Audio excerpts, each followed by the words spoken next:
Welcome to the second Gianna Sisters Twisted Dreams live show. I'm Andreas, Managing Director of Black Forest Games. Last week, Adrian was doing the introduction. He's on holiday right now, but probably watching us, right, Adrian? Enjoy your holidays. This week, we will have some news for you again, answers to your questions, and I think a special guest that will give you some insight. Now, let me hand over to Vladimir and Elena and enjoy the show. Hi guys, it's me Vladimir, and with me today Elena, whom you probably know from the community campaign. Hey guys. She was running the show together with David Zalman, taking care of your questions and designing goodies and rewards. And we're just a few weeks away from the release date. Yay. It feels like so much to do, but good news are that the build is progressing really well. We're all rewarded every day with seeing the awesome happening here and there. So it's a really good time to be in, and we're enjoying this moment ourselves internally as a development team. So, you have something new to tell us. Yep, today I would like to talk about the ranking and progression system, also the helmets and the bubble gum. Yay! So let's start. Yeah, I'll start with the gems. Many people were asking, so what's the deal with the gems? Why we need them? And the answer is simple. We need them for unlocking boss levels and unlocking new modes. As you see during the normal playthrough, there are some gems lying around on your path. We call them trivial gems because they are just anyway visible and you will see them, and sometimes it requires some challenge to smash things or skillful twist in the mid-air, but normally there should be no problem with this kind of gems. And there are some other gems, which we call not so trivial gems. And these are hidden ones, and usually you will recognize them by having a big blue gem stick in the middle of it. Yep. As you see on the video, right now you're just getting to the so-called hidden platform, and there will be another one, and you will be rewarded with that. So at the end of the level, you can be awarded with several stars. Okay, and stars for what? Yay, for what? For example, for collecting gems. If you perform really well and collect all of them, you will get 3 gem stars. And if you get less? You still can get less, it's still okay. So if I say I get, let's say, 50 gems out of 60, maybe do I get 2 stars? Yeah, I think so. It's worth 2 stars. But if these 50 gems were the trivial ones and were obviously visible and not hidden. Yeah. As you see here, yes, the video was a second ago on the screen, but anyways, at the end of the level there is a sum up screen where your gems collected converted into stars. But on top of it there are other stars, so-called death stars. Why? Because, guess what? Because you get them if you don't die. Yeah, that is true. Ha. If you don't die a lot, you will get a couple of extra stars. And if you die just a few times, you will still get 1 star. So it's still well done because the game is pretty challenging. And at the end of the day, when you play through all the levels in a particular world, let's say 6 levels, you will be confronted with a boss level, and the boss level requires several stars to unlock it. As you see, we support different play styles. If you're a collector and you've been collecting stars and you died a lot but you collected most of the stars, You still get awarded. yes, you still get rewarded and you get into the boss level. At the same time, if you don't care about gems at all, like some people maybe don't, You just want to play through without dying. yes, if you have to be a survivor. Yeah. Survivor hero and play through the game with a little dying, and you still can get in. So like a twist and dash, twist being more safe option and dash is being more aggressive, and every player can pick his own play style. Same with gems and unlocking boss levels. Everyone can find something for him. If you're a collector, you collect more gems, you search for the hidden ones. If you're just a survivor hero, then you just go ahead, go for it, don't die, and you still can unlock it, which is cool. Of course. So, and on top of it, if you even sucked in a couple of levels, you still can make it up for it by performing really well and being a collector and a survivor in other levels. And of course you can always go back and replay them. That's nice. So the next thing would be helmeted owls.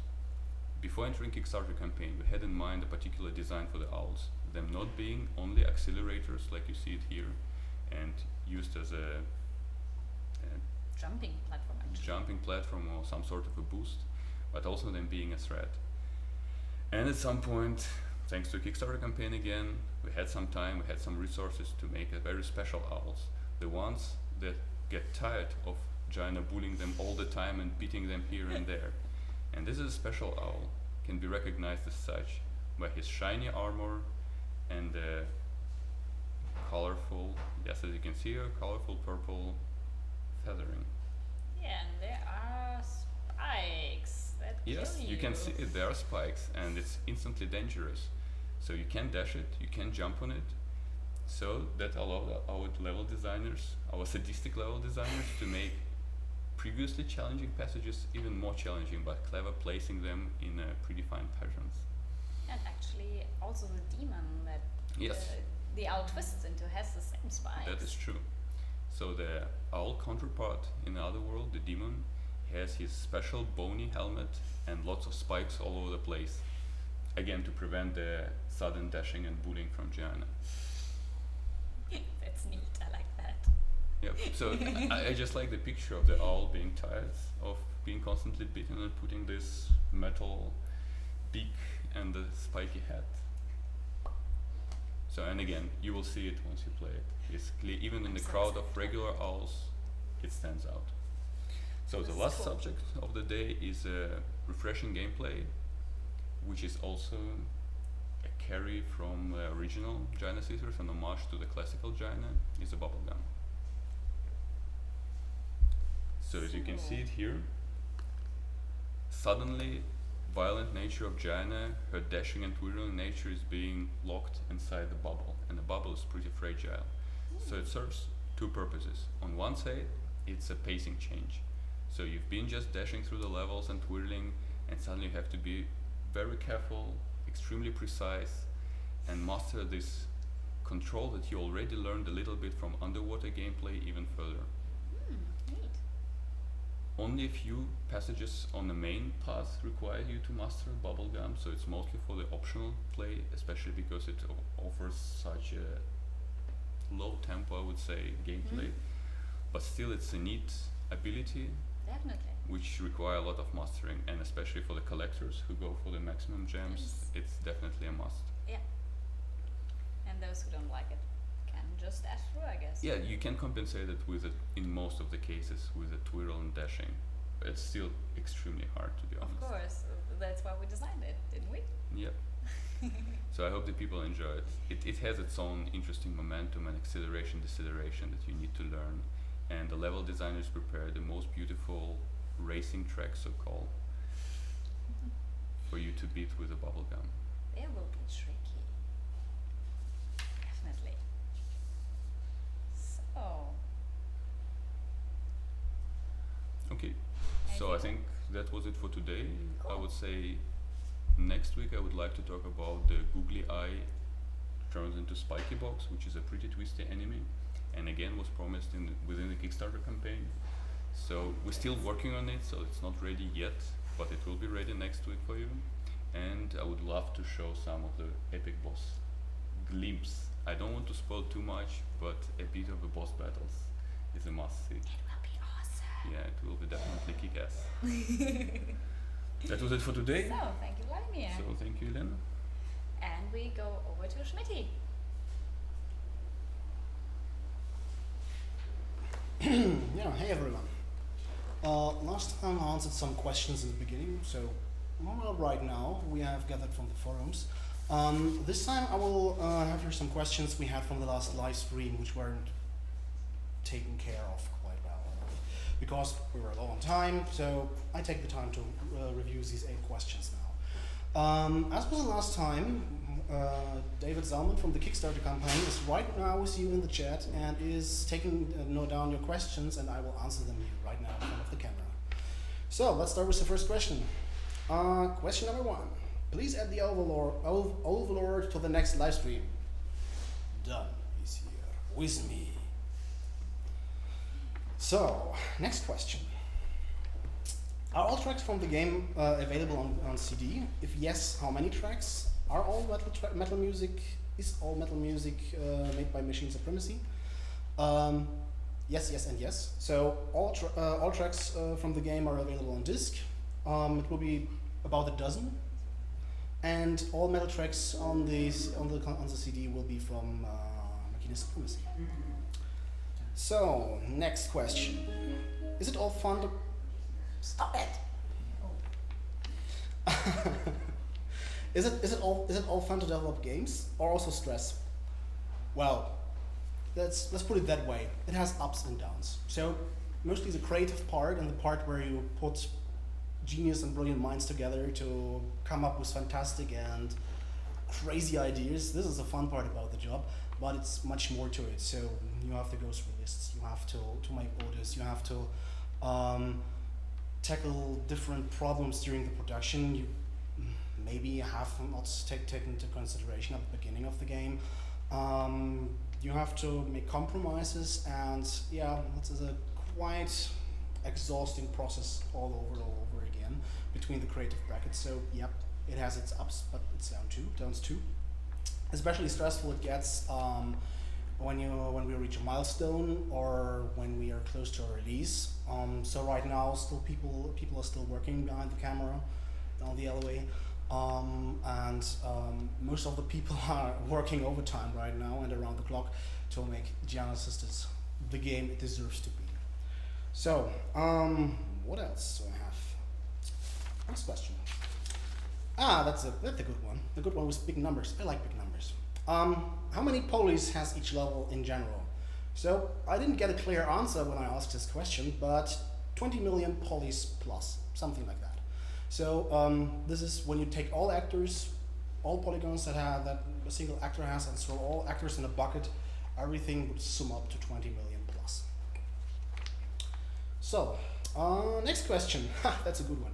Did Sarah inspire Cute or Punk Gianna? You remember probably the guys who haven't seen the last live stream. Last live stream was moderated by Sarah. Sarah was not an inspiration for Cute or Punk Gianna. No. But guess what? This question I get a lot. So yeah, maybe there are similarities, but it's completely unintentional. So next question: is Halloween celebrated in Germany? Well, only commercially and by individual people. So there's not a regular holiday over here. So if people feel like celebrating Halloween, I guess they simply do. It's depending on the regions in Germany, of course. The region where I'm from originally, this is one of the outskirts of West Berlin, there was Halloween getting popular around the time when I left and joined Spellbound and now Back Forest Games. So yes, here's some people interested in Halloween and celebrating it. So, let's go with the next question. Next question is, when will the release party take place? So, the date is currently to be announced, so we have not a fixed date yet. But if we have a fixed date, you will read it on our website, on Facebook, and on Twitter probably. I know this Twitter crazed people around here, they will Twitter it immediately. I'm quite sure about this. So, They went to Paris. Oh yeah, they're not here right now. Okay, wherever you are, we know you're not here. So last question for my first round here is, how long does it take to design a level? So to answer this question is between 2 and 4 weeks. This is depending on how complex and how big the levels are in fact. So the earlier levels we created were quite small. They were finished in about 2 weeks. The boss levels are different thing. For the first boss level, I took really 4 weeks to get it all done and in the state it is now in. So that's quite some time spent in. Let's shine some light about the design process here. So when we design a level, we first sit together and discuss the different ideas. We take the features from the game design and discuss where do we want to place them in the game. What do we want to focus on, and how could we present it to you guys? Next thing is we picture the journey of Gianna. So we take the levels with the ideas we have and brings them into a certain order and think, oh, it would be cool if they're connected like this and that. So in the end, we have a vision of the level design. and with everyone getting posted on the vision of the level design, we start assigning level owners. So each level designer, we have 4 of them. Actually, one of them is our game designer and was conscripted to level design, I would say. Pick a level and become the level owners of this level. So at this moment, the level designers at our company take a huge responsibility and are responsible for their levels and how they come to be. If a level designer has become an owner for a certain level, he starts with a paper design. This is the first phase he really is inventing the level layout on paper. So after a few iterations, he shows this to the vision keepers, which say, or nah. And if it's good, then it goes to the editor. So an editor, first thing you do is setting up the basic geometry, thinking about where do I want to place my secrets, and get stuff done. In the end then, you place interactable elements like spring calls you use to get a jump boost. You place monsters. You place, we have these little bumpers which I'm really crazy about. You dash them and they're indefinitely prolonging your dash. I think Vladimir showed this last week. I'm not sure. So much happened since then. After this stuff is all set up, it is gems, and of course tweaking. Lots of tweaking, in fact. So if the level designer, level owner in this case, is happy with the stuff he has created, he's giving it to the vision keepers. They test playing it and judge it if it's according to the vision and if the grade of difficulty is perfect or not, and so on and so on. If it's then greenlit, we finally give the level to the artists, to the dressing team, which are then applying the awesome art you've seen in our videos so far. And to shine a bit more light on this case, I will give now over to Elena and her guest. Hey guys! Today with me is one of our awesome 3D artists, Andreas. Hi everyone. You probably haven't seen him on the Meet the Team video because he was represented by the owl. He snuck in, the little bastard. But hey, now he is live and in color with us to answer some. Yeah, he just took over my place. Exactly. I was there, but I was kidnapped somewhere. Of course, the owl does that. Don't underestimate the power of the Overlord. Exactly. Definitely. So, and today with us to answer some nice questions. So let's get started. One of the main things in Jana is the twist. So how does the twist affect the art production? Actually, the twist is modified the art production immensely. The initial twist is just gameplay relevant, does nothing. We did the nice effects on top of it, but that don't modify the gameplay. It's just we didn't want to have just the game design elements twist, but also the whole game. So the backgrounds, the foregrounds, everything that you see on screen. So it was quite challenging there.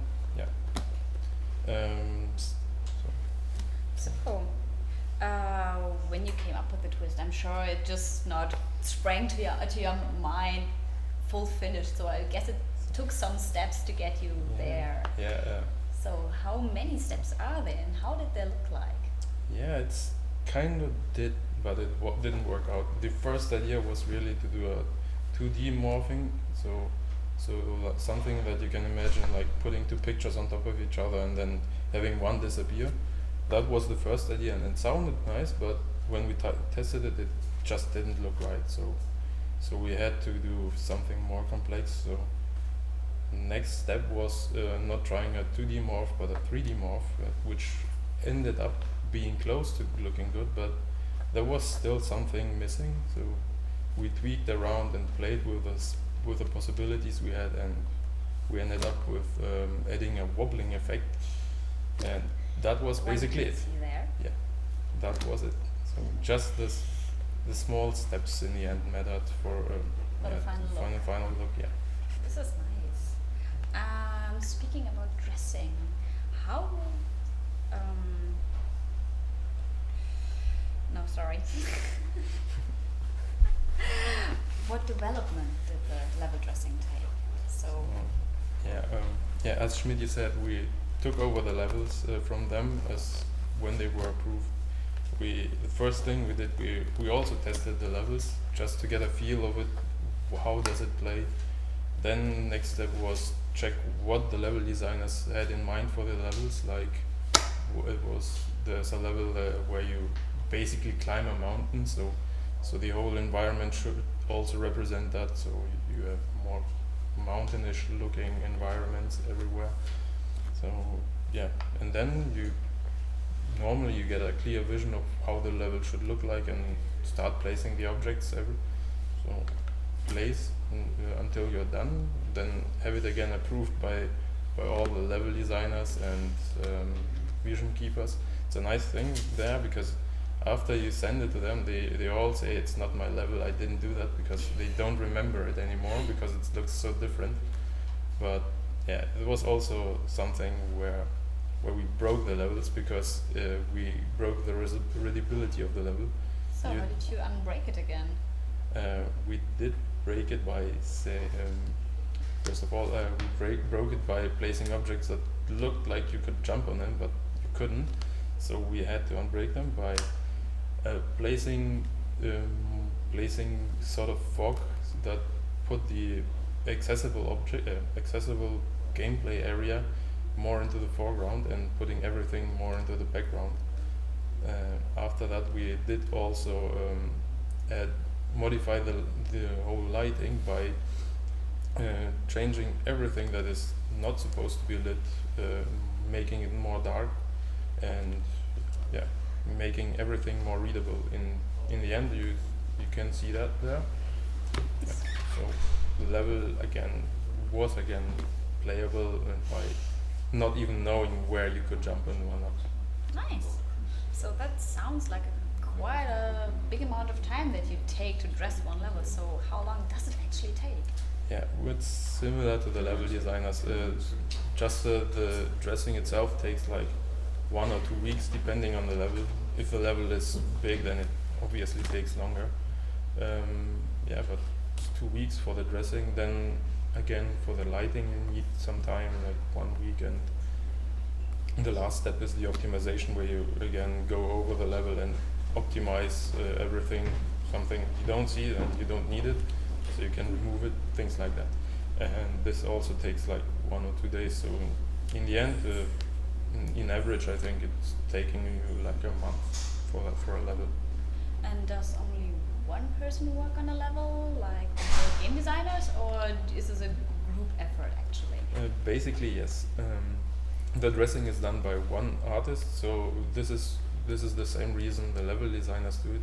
We just don't want to get mixed up. So like one artist had the idea of making a level look like that, but the other one who would start at the end would do it differently. So then you get different level looks in the same level. Yes. The lighting step is done by one artist, and the optimization step can be done by someone else because it's not relevant to the look of the level. So neat. Then you put in the enemies? No, that's done by level design. That's they need to decide where the player needs the challenge, where the player needs the relaxation. It's not done by us. We just do the nice looking part. That's fine with me. I like nice looking. Something else I've heard: the creatures, the monsters we see, they don't actually twist. They're replaced completely. Why? Yeah. Why do we do that? Yeah, we hide the fact actually. There are some nice effects to hide that. You don't have to spoil it everything. I'm sorry. Yeah, we do that because we sort of had to. It's creatures are more complicated because they have a skeleton. They are animated, so they need to walk around, and having things that have a skeleton and animated also morph is a huge amount of effort that we couldn't afford to go for this Gianna Sisters. Maybe in the next ones it might be possible, who knows? Okay. But it was just a big effort for this project. Of course. And it still looks fabulous. Thanks. And the other thing is, I've heard the owl was actually actually the first enemy we had. Yeah, that's correct. Normally, we had more creatures concepted, but the owl was the first one to make it all through the pipeline, so being modeled and animated, and it was used everywhere. That sometimes you still see it in the levels, but it's to be changed. It's a subject to be changed. Yeah, for us, the owl also kind of grew to be a secret hero of the game, which can be uncommon, because in some cases the first creature or enemy you have is used for everything, so you see it everywhere, and it can get annoying as hell. For the owl, it kind of worked out. It didn't look like, or she didn't end up being the enemy that no one wants to see anymore.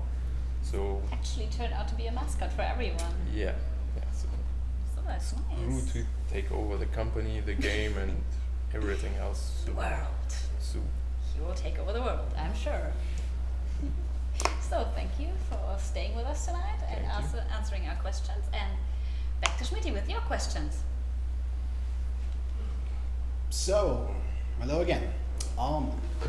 As you've seen that my last postal ferry that has brought me the questions is now our moderator. In fact, I have, summed another one. I don't want to mention now. So let's start here with so many questions. Will there be a physical version for purchase? Yes. It will. There will be definitive version for purchase, but it will not be available on release date. Release date is, as far as I know, digital distribution only, and it's the 23rd. Ha! Wonderful. Thank you. So, what's next? Bubblegum on iOS was hard to control. This version is tweaked, improved? Question mark. Yes, in fact, pretty much we took the old feature, but it's not the same. So we redesigned it from scratch, and it's working on different physics running in the background. And we put very, very much effort into it, that it's feeling smooth and that you can really control it well. So I find it rather easy to control, but I guess as a developer, I'm a bit more used to playing the game now. So, but I think you will manage. It will be great. I like the bubble. So, next questions.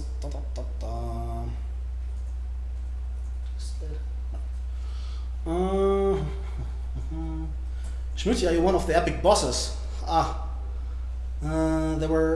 They were happy when you showed up. Fans. What fans? I have fans. Since when I have fans? Yes, you do.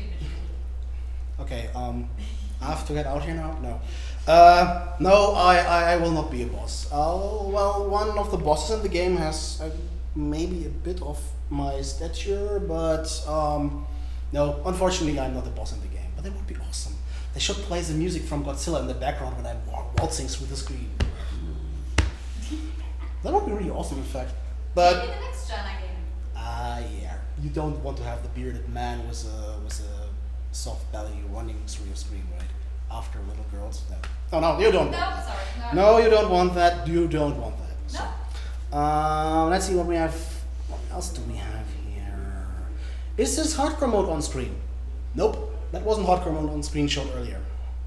That was normal, actually adventure mode, but taken from various levels in different stages. Some of the earlier games, some of the later game. Especially the bubblegum is a feature of the later levels. So if you see spikes like crazy everywhere, this is part of the later levels. Rest assured. That takes me to the next question. Is there a hardcore mode? Yes, there is a hardcore mode. There's even an uber hardcore mode. Well, at least we dubbed it uber hardcore mode. How's it different from normal mode? I don't want to go too much into detail there, but let's say we remove some of the little helpers that make playing normal mode so convenient like it is now. And with the uber hardcore mode, we remove all of them. Stay tuned. So, what else do I have on my little page here? Oh yeah, the most important question of all. Where is Sarah? how could she leave us here alone? I mean Sarah, yes, everyone who thinks she was the actually prototype for Punk Gianna, which is not true, but could be. She's gone. She's on holiday. Yeah. Okay. Actually, she's moving stuff around. Yeah, she's moving So stuff it's around. not quite a holiday. So yeah, actually, it's a work absence day for working at home, Yes. not for the project, but for herself. Did I tell you she's super Mass Effect fan? She was right now creating furniture, Mass Effect themed furniture at home. This is really awesome. You should take a look if she ever posts something of that on the internet, of course. So what else do I have here? I can't really read that here. Maybe someone can help me out. Need help? I guess it's about the old console cheats from the C64. Nope, we won't feature them. Maybe we will feature something else, but let's see about that. So, I guess I'm running out of questions here, so if nothing speaks against it, I would give back to Elena. See you later. Thank you, Schmitty. So, wrapping up for today. We had some really nice stuff going on for next week. Of course, Vladimir with more new stuff for you.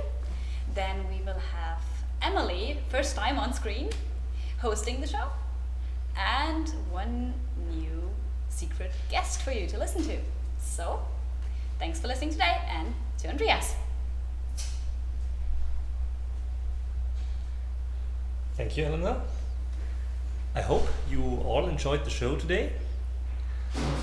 Have a nice weekend. Tune into our show next week again. Thanks for watching. Bye bye.